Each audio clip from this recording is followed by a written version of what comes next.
নমস্কার বন্ধুরা, cuisine by কেয়াতে আপনাদের সকলকে স্বাগত। আজ দক্ষিণ ভারতের অতি জনপ্রিয় পদ সাম্বারের রেসিপি আপনাদের সঙ্গে শেয়ার করব। তবে দক্ষিণ ভারতে শুধু নয়, এখন বাঙালিরাও এই দক্ষিণ ভারতীয় পদ বেশ পছন্দ করেন। এই সাম্বার সাধারণত ইডলি, ধোসার সঙ্গেই পরিবেশন করা হয়। তো যাই হোক, শুরু করা যাক আজকের এই সাম্বারের রেসিপিটি। এখানে 200 গ্রাম অরহর ডাল ধুয়ে 30 মিনিট ভিজিয়ে রেখেছিলাম।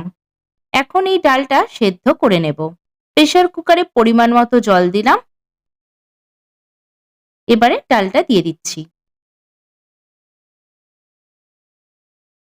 দিচ্ছি স্বাদ মতো নুন ও সামান্য একটু হলুদ গুঁড়ো। এখন এটা 3টে সিটি দিয়ে সেদ্ধ করে নেব। কড়াইতে দিচ্ছি 4 টেবিল চামচ সাদা তেল। তেল গরম হলে দিচ্ছি 2টো শুকনো লঙ্কা, 1 চা চামচ গোটা কালো সর্ষে, 1 মুঠো কারি পাতা। এবারে এগুলো কিছুক্ষণের জন্য নাড়াচাড়া করে নিয়ে দিয়ে দিচ্ছি হাফ কাপ পেঁয়াজ কুচি।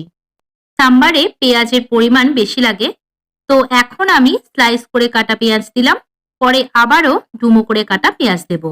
পেঁয়াজ হালকা ভাজা হলে দিচ্ছি রসুন কুচি 1 চা চামচ আর 1 টেবিল চামচ কুড়ে নেওয়া আদা। দিচ্ছি কয়েকটা চেরা কাঁচা লঙ্কা।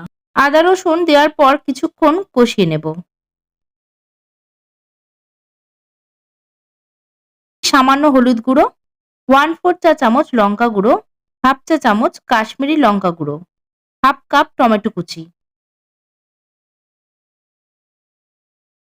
টমেটো দিয়ে কিছুক্ষণ নাড়াচাড়া করার পর দিচ্ছি পরিমাণ মতো নুন।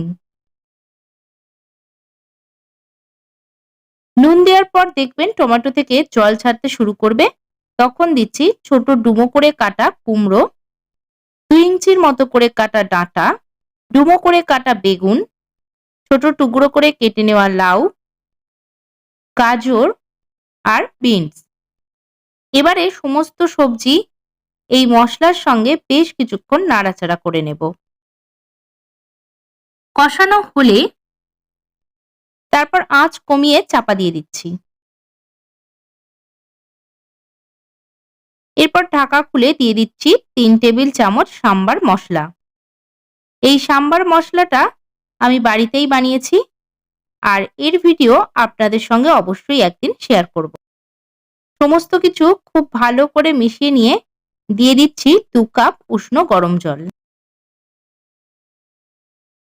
এবারে 5 মিনিটের জন্য এটা ঢেকে একটু সেদ্ধ করে নেব।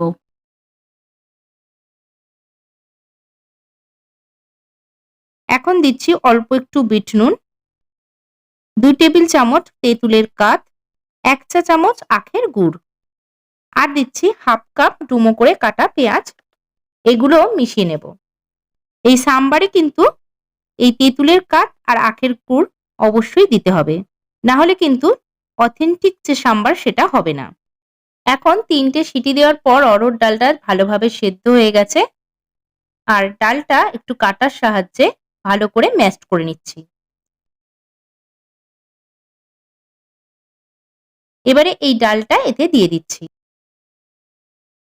এবারে সমস্ত উপকরণ মিশিয়ে নিয়ে কিছুক্ষণের জন্য ফুটিয়ে নেব। এখন এটা ফুটে উঠলে দিচ্ছি কুচি করে কাটা ধনেপাতা।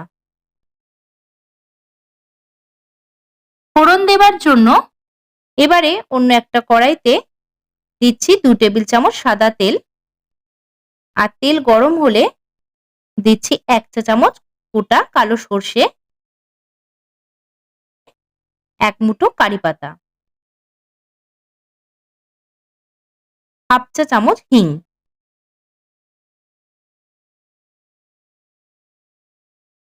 এবারে এই ফোড়নটা এতে দিয়ে দেব।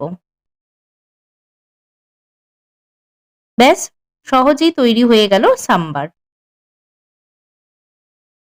আশা করছি আমার আজকের রেসিপিটা আপনাদের ভালো লেগেছে, আর ভালো লাগলে অবশ্যই লাইক, কমেন্ট ও সাবস্ক্রাইব করবেন। আজকের ভিডিওটা দেখার জন্য সকলকে অসংখ্য ধন্যবাদ।